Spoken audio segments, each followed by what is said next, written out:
The biggest moment for Bitcoin is unfolding right now. And most people don't even realize it. We have seen this exact situation before. We saw it in early 2024. We saw it again in late 2022. It happened during the 2020 COVID crash, and then right after that, in 2021, when the market flipped. Even back in early 2019, after Bitcoin dropped 50% and everyone gave up, the same thing happened. Right now, Bitcoin has returned to its cost of production. And not just anywhere in that zone. It is sitting near the lower edge of that range. If you look at past cycles, every time price touched this level, it marked a major bear market bottom. Again and again, history shows the same pattern. This level has only appeared during the deepest parts of previous downturns. So the real question is simple. Is this time actually different? Now, something interesting is happening behind the scenes. BlackRock, the $11 trillion asset management giant, is reinforcing the bullish case. That surprised a lot of people. Institutional investors are quietly buying this dip. There are no major withdrawals from IBIT. Most of the capital going in is long-term money. These are buy and hold players. And according to the data, that demand is expected to increase. This pullback doesn't look permanent. It looks temporary. Perception out there that it's a bunch of hedge funds in ETFs that are creating volatility and selling.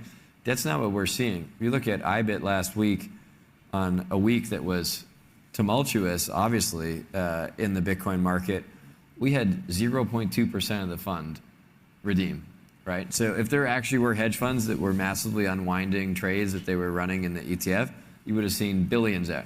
We saw many billions liquidated on these levered perp platforms. The ETFs have been very steady. It's a much more long-term buy and hold. Why is this happening? Because there is a CME gap sitting around 69,000, and markets have a habit of filling those gaps. So the expectation is simple.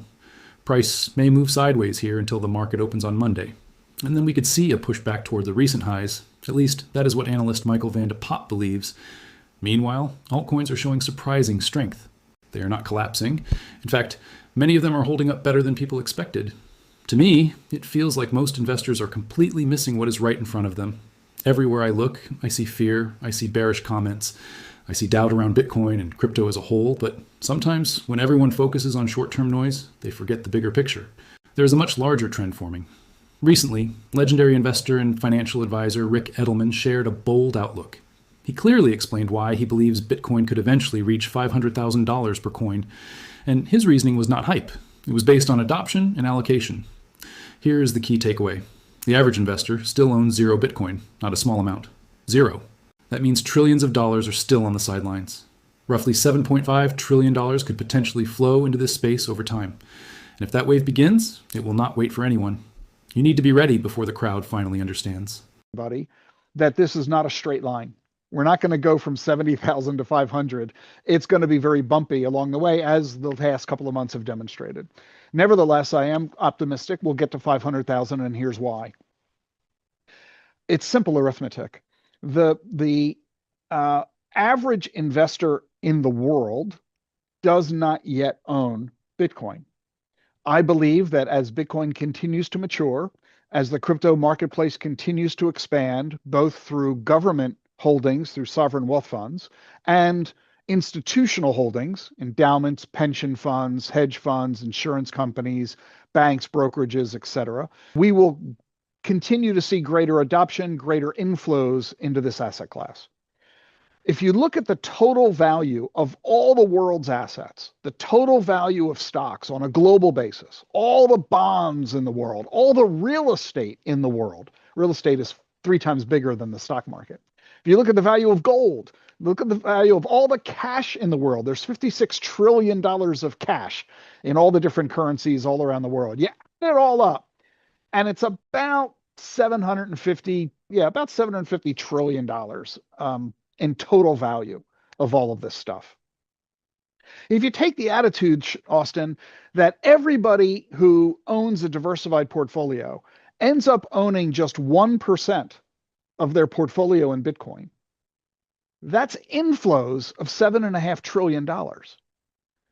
That, plus the current value of Bitcoin. Satoshi once said, "If you don't believe me or don't get it, I don't have time to try and convince you. Sorry." And honestly, that sums up the mindset perfectly. But then you see someone like Brian Armstrong saying something different. He admits, "I do find myself trying to convince people at times." He believes crypto is reshaping the entire financial system. He even points out that true skeptics are becoming rarer, which is a positive sign, but he also acknowledges there are still a few holdouts. And his approach is simple. Explain it as much as needed to get them on board. It's a very different philosophy from Satoshi's, but it shows how passionate people are about spreading the vision of crypto. It's about bridging understanding and making adoption happen. For trust is independence on central bank side. And we have a core mandate and we are accountable to that.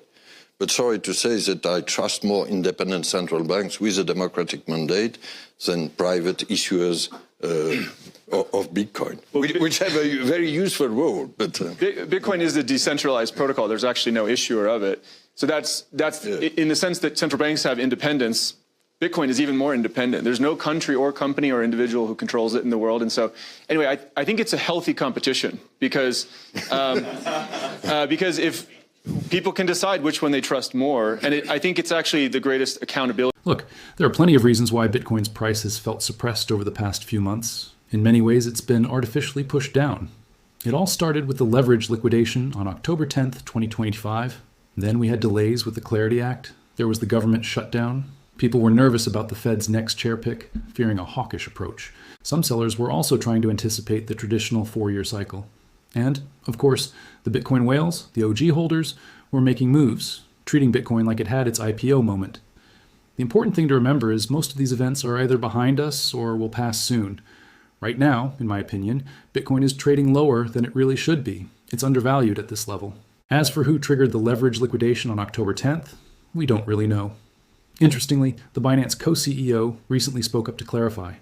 Richard Tang, Binance's co-CEO, said, "We didn't cause the crash." He explained the event was macro-driven, not crypto-driven. He pointed out that Trump's 100% tariff liquidations hit $150 billion in U.S. equities compared to just $19 billion in crypto. The takeaway is clear. This was a broader market event, not a problem with crypto. It wasn't caused by Binance. It was just the market reacting.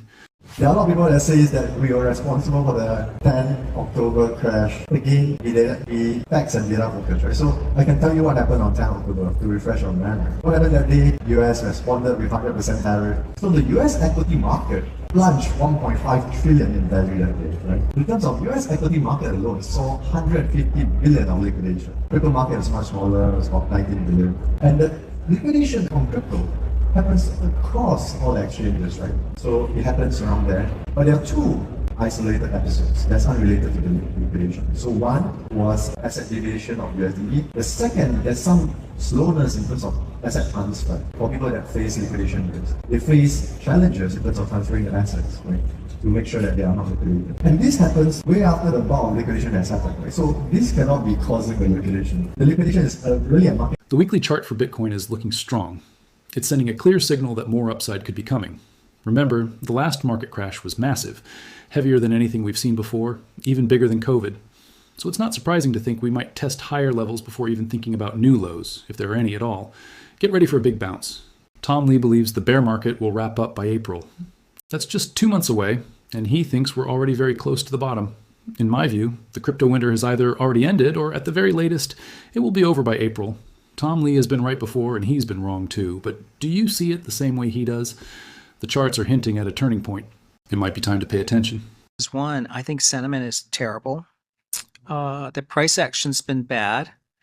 Tom DeMark, who is our advisor on timing, since November, he's been saying Bitcoin would get towards 60, and Ethereum he thinks should bottom. Well, originally 2,400, but he says if it didn't hold there, Ethereum would bottom around 1890. So I think it touched it to the penny. He thinks we just have to undercut it once more, and then that's the low. Meaning we're really close to the end. I think the crypto winter is it's either ended already or the latest is April. So I think we're almost through the winter. President Donald Trump often gets blamed for the market's ups and downs. When the market is rising, he takes a lot of credit. And it gets even more interesting as we approach the midterms. Everyone is speculating that he will try to push the economy hard, keeping it running hot leading into the elections. It's a strategy to boost confidence and performance, right when it matters most politically. Whether it works or not, it definitely adds another layer of complexity to the market. See the dollar's value decline more. Would that be helpful? No, I'd want it to seek its own level, which is the fair thing to do. You could have it, I could have it go up, or go down like a yo-yo. I'll give you an example. Unemployment. I could create the greatest unemployment numbers or employment numbers ever. All I have to do is hire 3 million people and put them into the federal government, and you have 10 people, you know, for one job, right? That's right. And what we've done is we've cut the federal employees, and they've gone to the private sector.